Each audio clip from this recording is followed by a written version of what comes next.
A paz do Senhor Jesus para o seu coração. Seja muito bem-vindo ao nosso culto de louvor e adoração aqui na Igreja Presbiteriana Renovada do Industrial. Eu desejo a você que essa noite seja uma noite de bênçãos para a sua vida, que você possa receber a palavra de Deus, adorar ao Senhor conosco. Muito em breve eu desejo que estejamos aqui juntos para celebrarmos ao Senhor novamente aqui em nossa igreja. Durante esse período já fazem longos dias que nós estamos distantes uns dos outros, mas eu espero em Deus que muito em breve estejamos juntos mais uma vez. Eu quero convidar você para abrir a sua Bíblia comigo no Salmo de número 62. Salmo de número 62, nós iremos ler os 2 primeiros versos. Este que é um salmo de Davi. Davi nos encoraja a buscarmos ao Senhor, a encontrarmos somente no Senhor o nosso descanso. Salmo 62, o verso 1 diz assim: a minha alma encontra descanso somente em Deus, dele vem a minha salvação, só Ele é a minha rocha e a minha salvação, Ele é a minha defesa, jamais serei abalado. Meus queridos irmãos, nós temos aqui uma proclamação de Davi. Davi está proclamando quem Deus é para ele. Deus é para ele, conforme o verso 2, a rocha da sua salvação, a sua defesa, e ele jamais será abalado.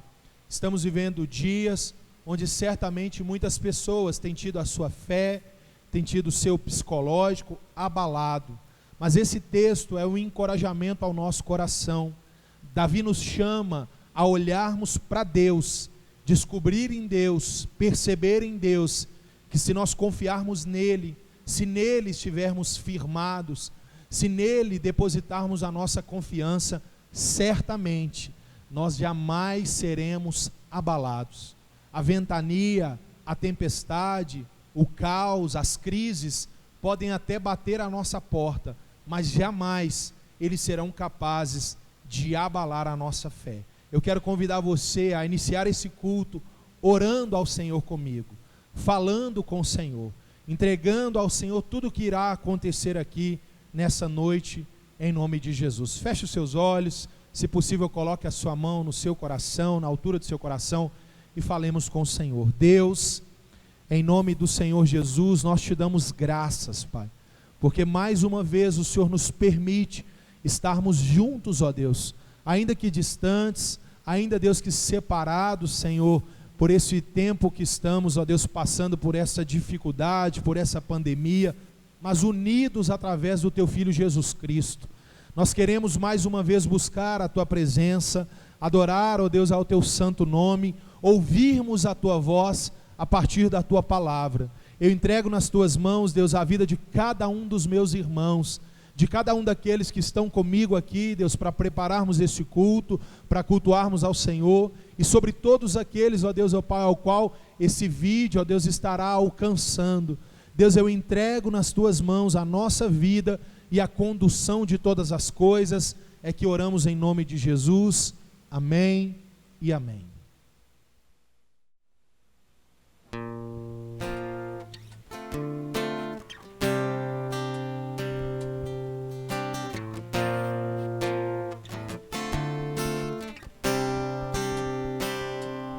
Mesmo que eu ande em meio ao fim, mesmo que eu vá correndo sem direção, mesmo que eu me canse de lutar ou esperar algo acontecer, mesmo que eu me encontre em meio ao caos, eu sei que tudo continua sendo dele. Eu sei que posso sempre andar com ele. Eu sei que seu amor é duradouro e é para sempre. Eu sei que seu amor é pra mim.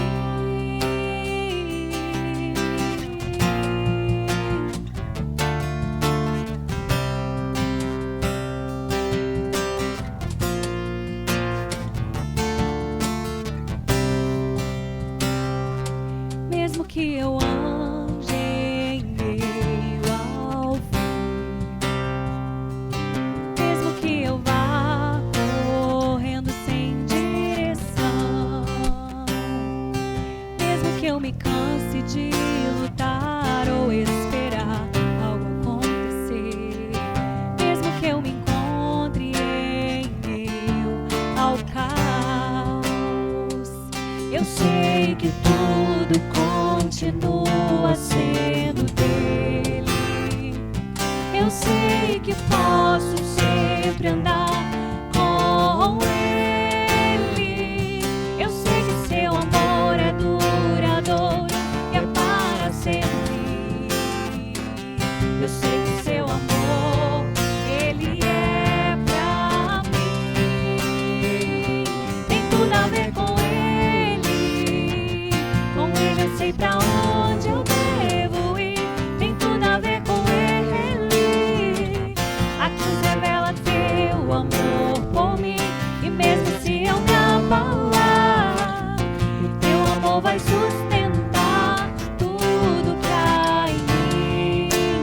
Tudo que há em mim. Tem tudo a ver com ele. Com ele eu sei pra onde eu devo ir. Tem tudo a ver com ele. A cruz revela teu amor por mim. E mesmo se eu me abalar, o teu amor vai sustentar tudo que há em mim. Tudo que há em mim.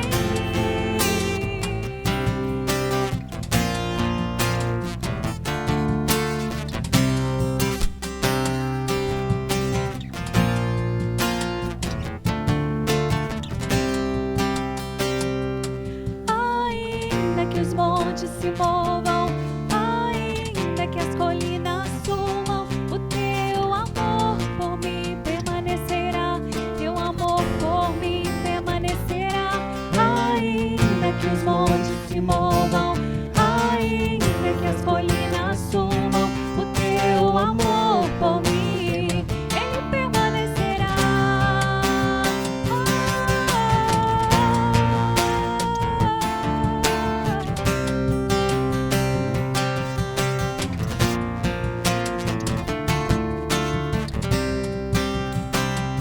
Tem tudo a ver com ele. Com ele eu sei pra onde eu devo ir. Tem tudo a ver com ele.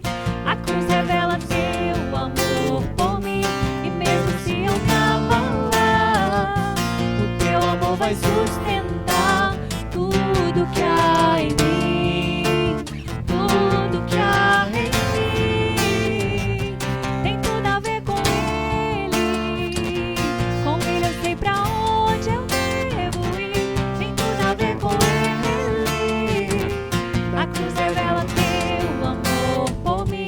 E mesmo se eu me abalar, o teu amor vai sustentar tudo que há em mim. Tudo que há em mim.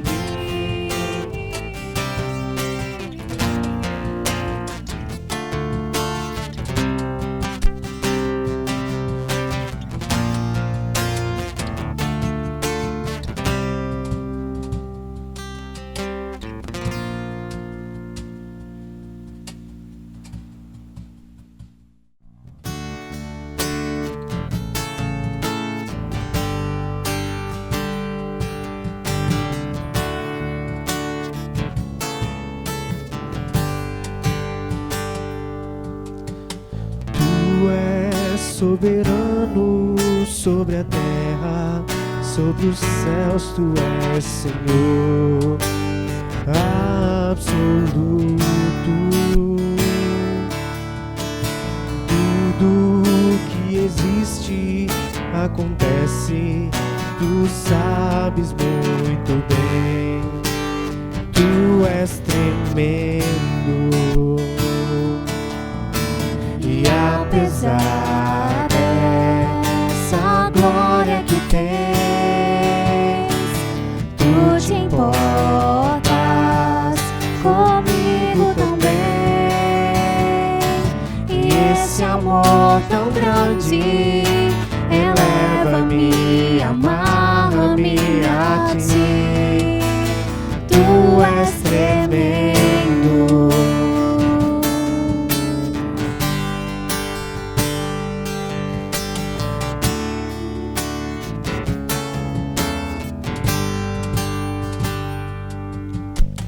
Tu és soberano sobre a terra, sobre os céus. Tu és Senhor absoluto. Tudo que existe acontece, tu sabes muito bem. Tu és tremendo. Mas apesar dessa glória que tens, tu te importas comigo também. E esse amor tão grande, eleva-me, amarra-me a ti. Tu és tremendo. Tu és tremendo. Tu és tremendo.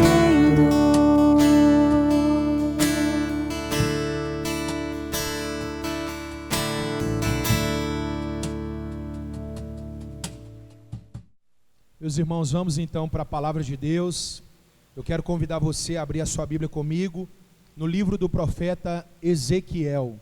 Livro do profeta Ezequiel, capítulo de número 37, nós iremos ler do versículo de número 1 ao versículo de número 3.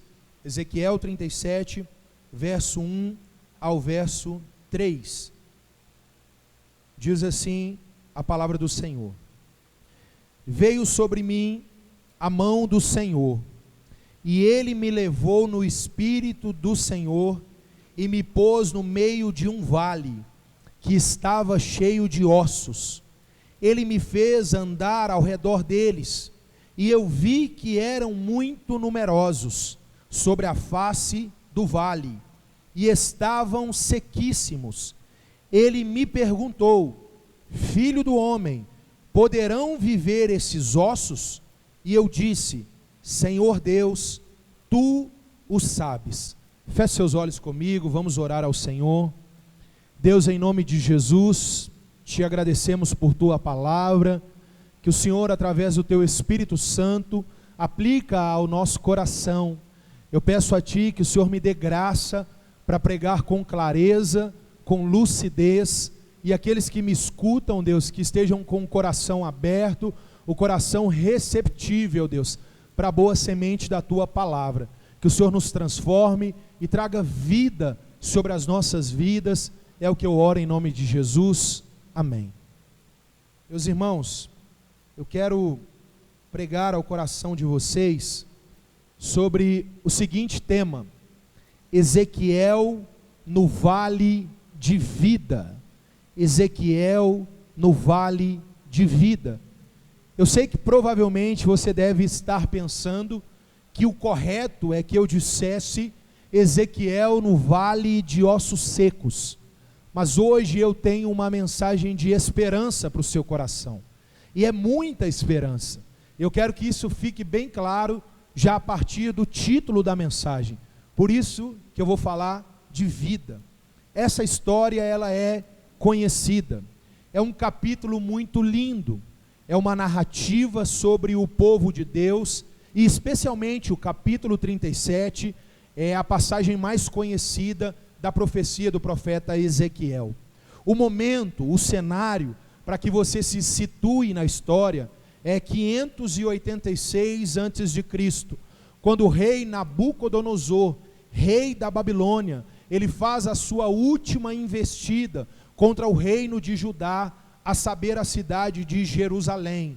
Nós sabemos que essa investida dele vai resultar no que conhecemos como cativeiro babilônico.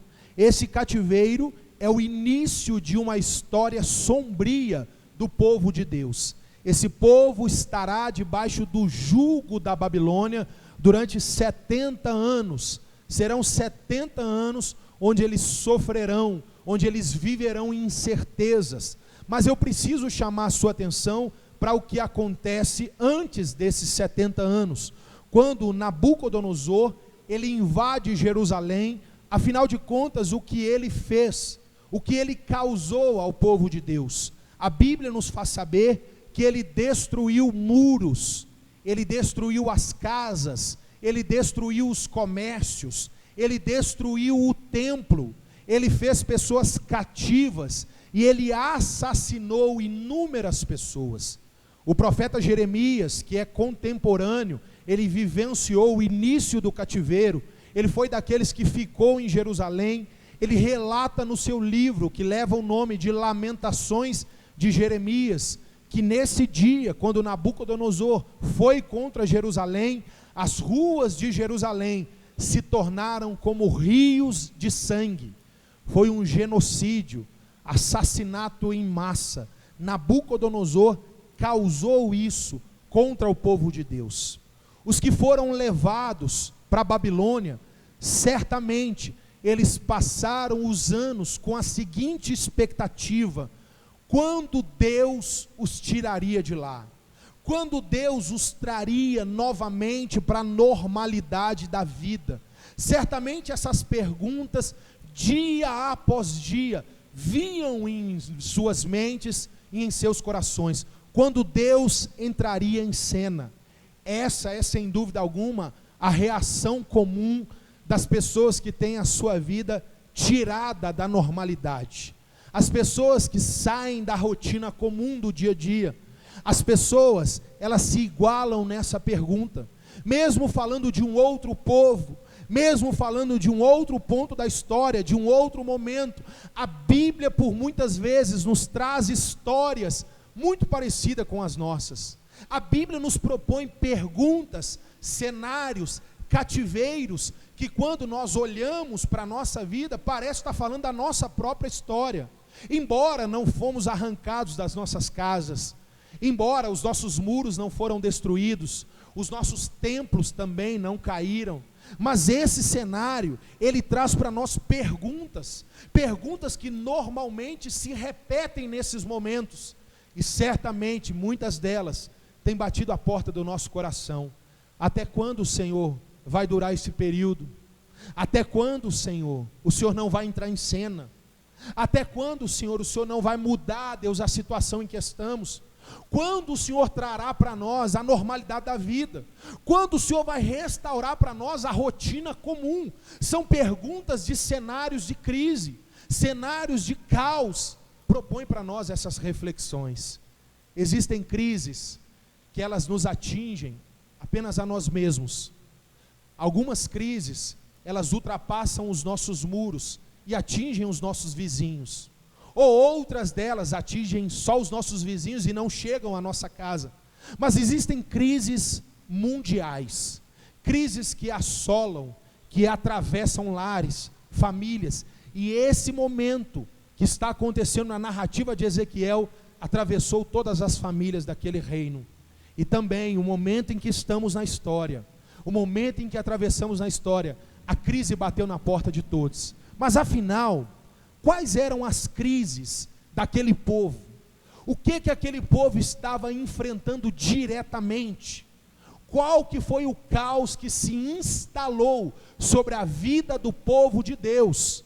Em detalhes, eu narro para você algumas crises que bateu a porta daquele povo. A primeira crise, certamente, é a crise política. Aquele povo teve o seu rei deposto. Aquele povo não estava mais sobre o governo de um rei temente a Deus.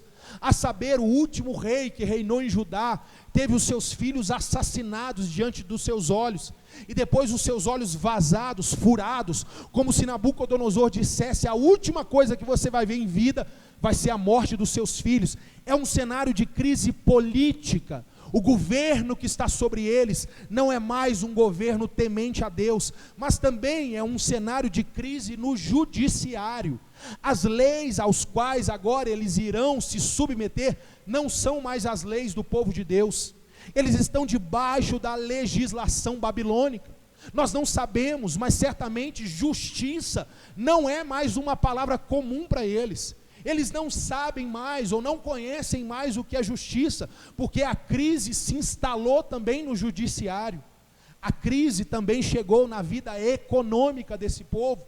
Eles foram arrancados das suas terras, eles não podiam plantar e colher mais. A crise também chegou porque os comércios deles foram destruídos. Esse povo teve a sua vida econômica inviabilizada por causa do cativeiro. Eles não negociavam mais, eles não compravam mais, eles não respondiam mais pelo seu dinheiro, eram escravos, eram cativos. Mas eles também atravessavam uma quarta crise, a crise religiosa. Eles perderam a referência do templo. Não há mais o templo, lugar de adoração. Eles estão em meio a deuses estranhos. Os deuses ao qual eles agora convivem são deuses que eles abominam. E a saber, meus irmãos, eles também vivem uma crise religiosa, porque os profetas que deveriam denunciar o pecado, os profetas que deveriam tê-los alertado desse momento, esses profetas se venderam, as consciências deles foram vendidas. O profeta Jeremias fala sobre isso, antecedendo o cativeiro, Jeremias alerta sobre isso, de profetas que curavam a ferida do povo apenas superficialmente, enganavam o povo, uma crise religiosa. Embora não estejamos num cativeiro babilônico, eu pergunto para você, será que essas crises não se parecem muito com as nossas? Será que esse momento aqui de Ezequiel não traz uma narrativa muito próxima à nossa? Nós também estamos vivendo, assim como aquele povo, uma crise política. O Palácio do Planalto, ele não concorda com a Câmara, que não concorda com o Senado, que não concordam com os governadores. Nós estamos em meio a lutas ideológicas. Nós temos direita, temos esquerda, temos centro, mas nós sabemos que muitas dessas pessoas envolvidas nesses lados, elas se preocupam mais com si mesmas. Nós estamos envolvidos numa crise política. Nós também estamos atravessando uma crise no judiciário.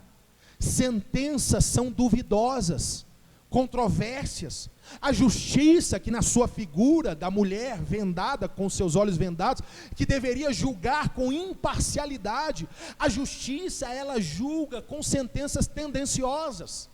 O rico parece prevalecer, o rico parece ter a benesse da justiça. Quando nós olhamos para o nosso cenário, nós também atravessamos, como eles, uma crise econômica. Os nossos cofres foram assaltados por anos a fios, por políticos, por quadrilhas, formadas por políticos, por banqueiros, por petroleiros, por empreiteiros, homens que se uniram para roubar o povo. E o resultado disso é uma crise econômica profunda, onde o pobre, ele sofre, e ele fica cada vez mais pobre.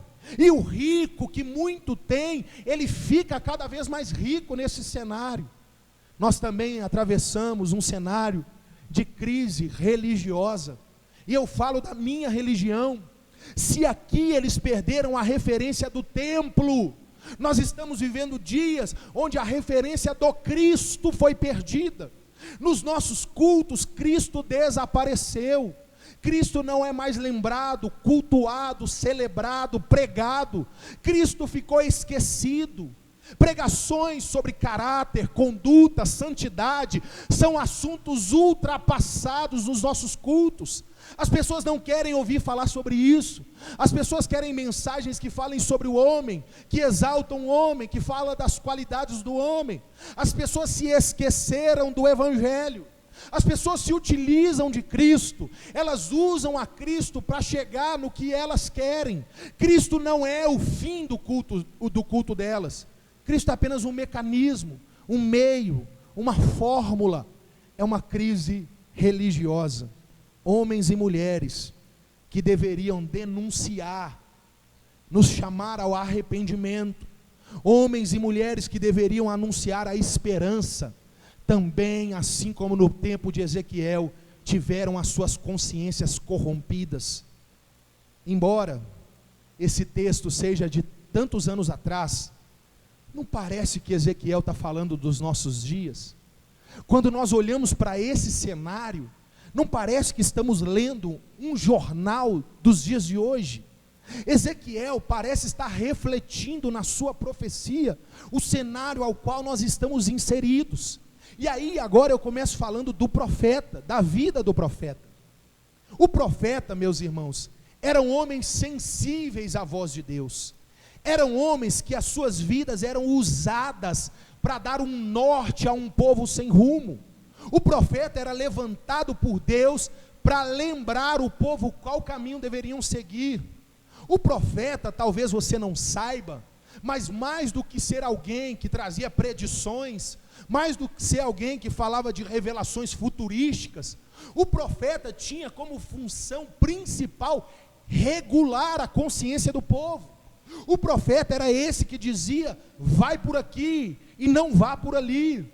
O profeta era quem alinhava a consciência do povo com a palavra de Deus. Era ele que apontava para a lei, dizia que não era esse o caminho, que estava errado. Ezequiel é esse homem. E muitas das formas de Deus falar, muitas das formas de Deus manifestar, era por sonhos, visões, epifanias. Na teologia nós dizemos isso. Epifania é um momento ali transcendental, espiritual, que foge do natural, do comum. E o capítulo 37 é exatamente um desses momentos. É o momento onde Ezequiel ele tem um momento epifânico, um momento onde ele é elevado a uma revelação transcendental. O capítulo 37, Deus chama Ezequiel para uma visão, e essa visão ela é óbvia. É uma visão óbvia, porque não precisa ser profeta para olhar para o cenário daquele povo e entender que um vale de ossos secos representa aquele povo. Nós estamos aqui num lugar comum.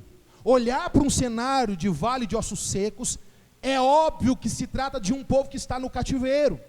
E olhando para o nosso cenário, nós também não precisamos ser profeta para dizermos que o cenário que estamos atravessando também é um cenário preocupante. Se eu disser para você que você está angustiado, preocupado, que você não sabe como é que vai ser o seu amanhã, se eu disser isso para você, eu estou dizendo o óbvio. Mas esse texto, o foco de Ezequiel 37, não é o óbvio, não é o lugar comum. Deus não chama Ezequiel para ver o óbvio, Deus chama Ezequiel para ir além do óbvio. E Deus começa fazendo isso no verso 3, quando Deus diz: e ele me perguntou, filho do homem, podem viver esses ossos? Olha que interessante. Deus chama Ezequiel para uma conversa. Você está vendo o que eu estou te mostrando? Sim. E você acredita que isso que você está vendo pode voltar a viver? Perceba o que Deus está fazendo. Você acredita? Você realmente acredita que isso pode acontecer? Essa pergunta pode parecer que não, mas ela é crucial para esse momento do capítulo 37, porque Deus mostra que em meio ao caos, o interesse primário de Deus não é com os ossos secos, mas é como anda o coração de Ezequiel. O interesse primário de Deus não é falar sobre o cenário em questão, mas é para falar sobre como anda a fé de Ezequiel. Meus irmãos, talvez seja essa a pergunta de Deus para a nossa vida, dia após dia. Olhando para esse cenário de caos, Deus parece nos perguntar: você ainda acredita em mim? Você ainda acredita que a vida pode voltar a florescer? Você acredita que eu tenho poder para poder trazer de volta a normalidade da vida? Você acredita que eu posso enviar o meu vento e ele soprar de forma que as coisas voltem para o lugar? Você acredita no que você pregava antes do caos? Você acredita no que você cantava antes do caos? Você acredita nisso? Deus parece provar o coração de Ezequiel, testar o coração de Ezequiel.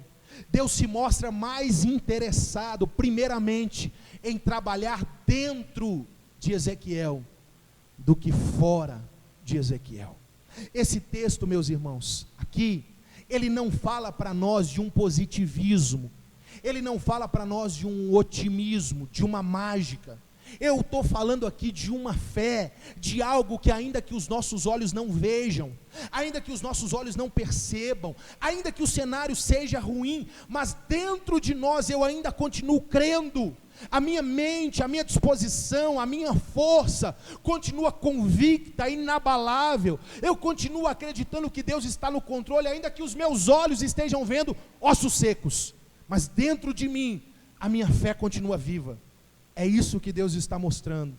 Deus mostra que antes de tratar com o vale que está fora, Deus precisa tratar com o vale que possa estar dentro.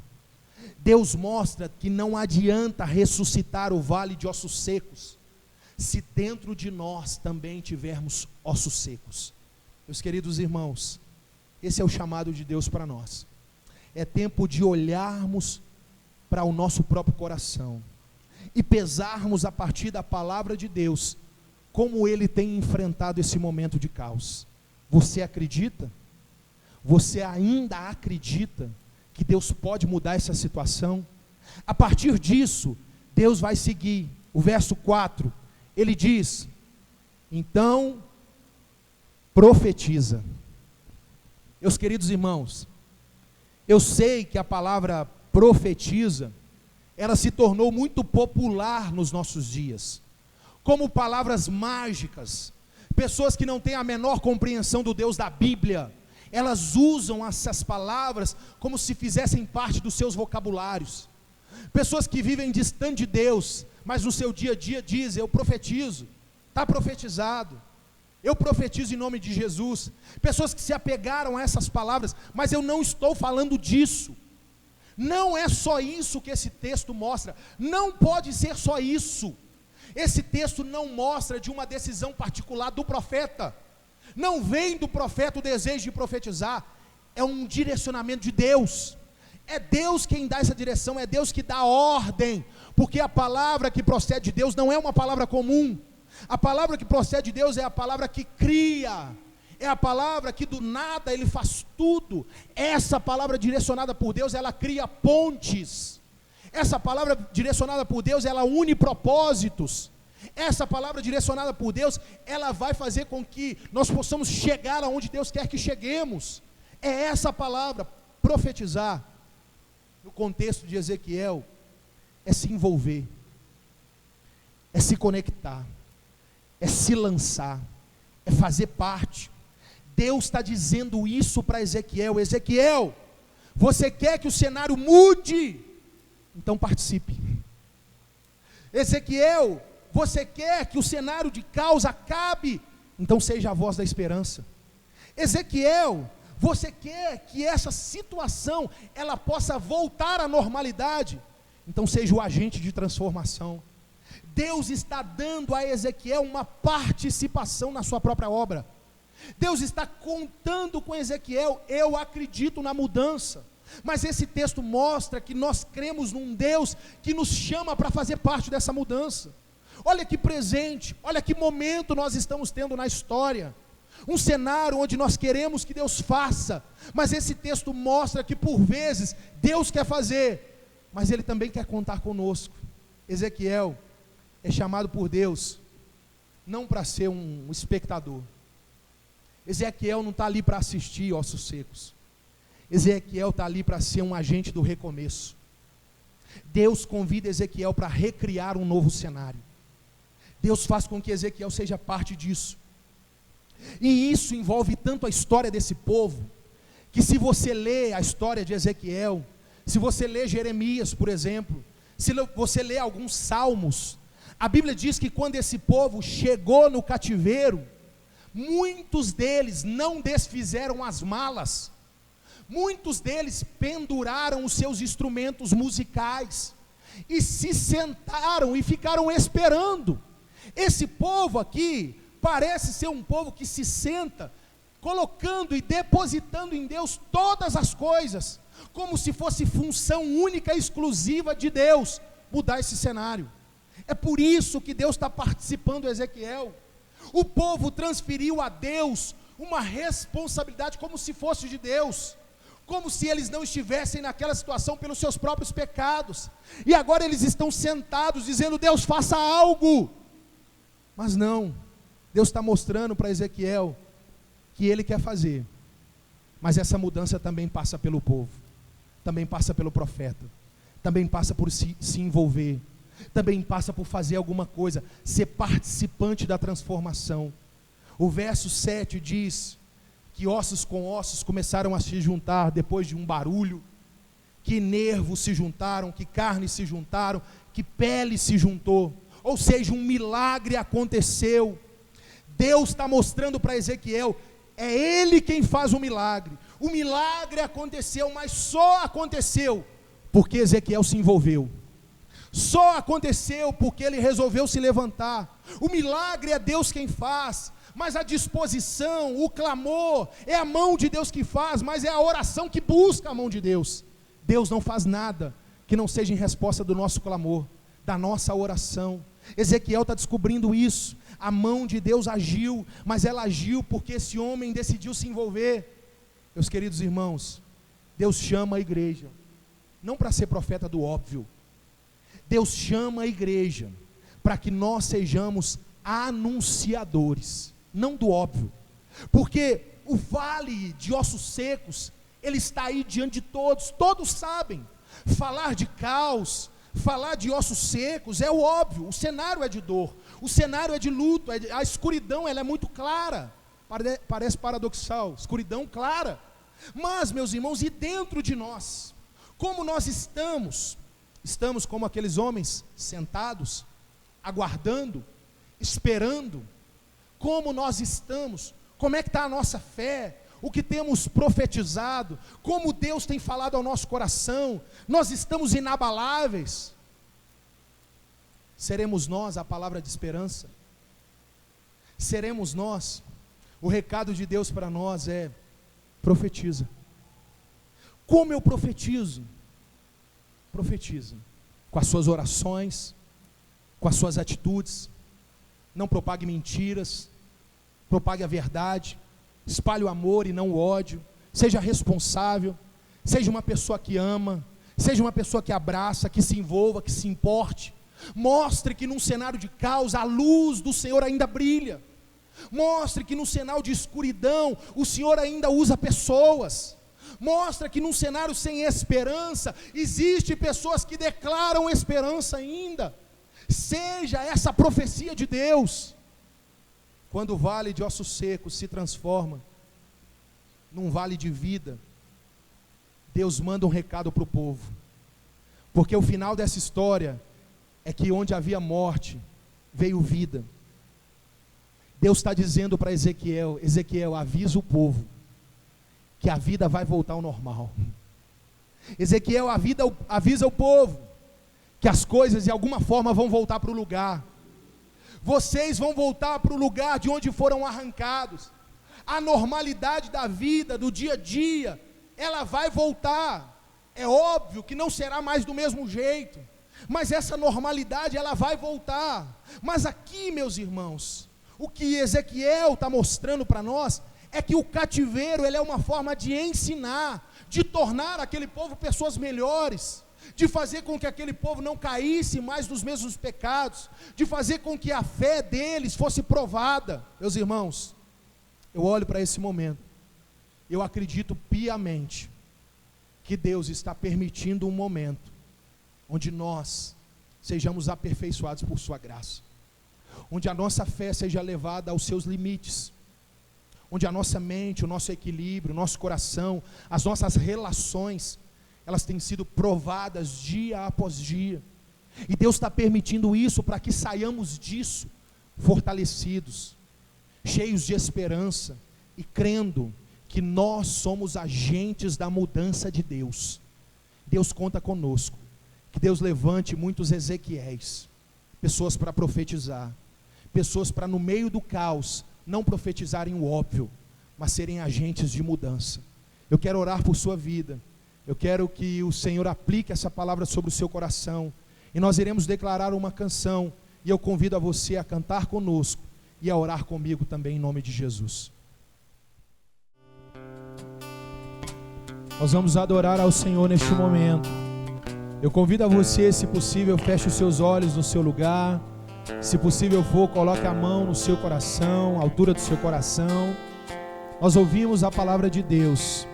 Deus ministrou aos nossos corações. Ainda que nós estejamos diante de um vale de ossos secos, Deus não nos chama para o óbvio. Deus nos chama para a ressurreição, para que um exército se levante e para que sejamos agentes dessa transformação. Declare essa verdade conosco. Eu ainda quero orar por sua vida, em nome de Jesus.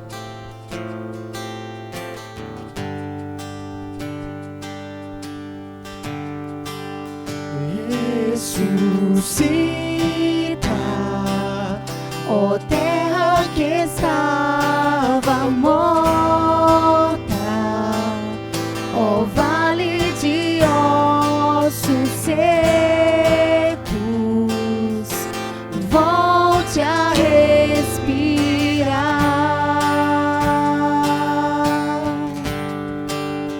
Posso ouvir o som do avivamento, a morte tornando vida, ressuscita. Deus, em nome de Jesus, Pai, Senhor, a Tua palavra ela foi pregada, e a Tua palavra, Deus, nos convida, Senhor, a enxergarmos a crise de uma outra forma. O caos, os ossos secos. Ó Deus, o Senhor nos chama para irmos além, Senhor. O Senhor nos chama para sermos agentes de milagre, Deus. O Senhor nos chama, Senhor, para despertarmos, para vermos, ó Deus, como anda o nosso coração em meio a tudo isso. Ainda, Deus, ó Pai, que os céus se abalem, ainda, Deus, que o cenário não tenha mudado, Deus, mas o Senhor nos pergunta nessa noite: você acredita?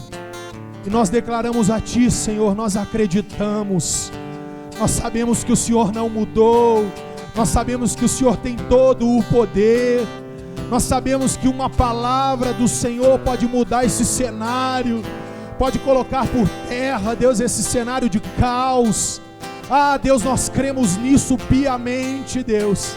O milagre é o Senhor quem faz, mas o Senhor nos convida essa noite, Deus, para sermos a voz que profetiza, para sermos a voz que se envolve, que participa. Sejamos participantes da Tua obra, sejamos agentes da mudança que o Senhor quer que aconteça, Deus. Ah, Deus, que seja um lembrete para nós, que a vida vai voltar à normalidade, mas nós não seremos mais os mesmos. Nós nos lembraremos que o Senhor cuidou de nós mesmo no cativeiro. Nós nos lembraremos do Teu cuidado, de quando o Senhor nos chamou e nos despertou, Deus, para sermos vozes da esperança. Por isso, Deus, nós declaramos: ressuscita, Senhor, ressuscita nos nossos dias, Pai. Declare mais uma vez esse coro em nome de Jesus. Ressuscita, ó terra que estava morta, ó vale de ossos secos, volte a respirar. Posso ouvir o som do avivamento, a morte tornando vida,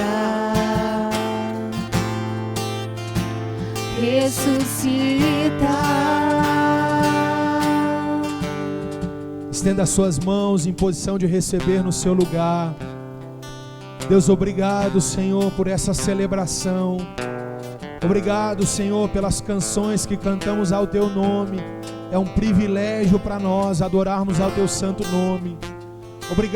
Obrigado, Deus, por Tua palavra, Senhor, por como ela nos desperta, por como ela nos confronta. Obrigado, Senhor, que seja a realidade das nossas vidas, Pai. Ó Deus, que o Senhor traga esperança para esse pai de família, traga esperança para essa mãe, para esse coração inquieto, Deus. Traga esperança, vida, Pai, no nome de Jesus, no nome de Jesus. Que o amor de Deus, o Pai, a graça salvadora do Filho Jesus Cristo e as doces consolações do Espírito Santo de Deus repousem sobre a sua vida, sobre a sua família, sobre a igreja de Cristo na face da terra. Aquele que crê, diga amém. E se possível, dê um aplauso ao Senhor aí no seu lugar, em nome de Jesus.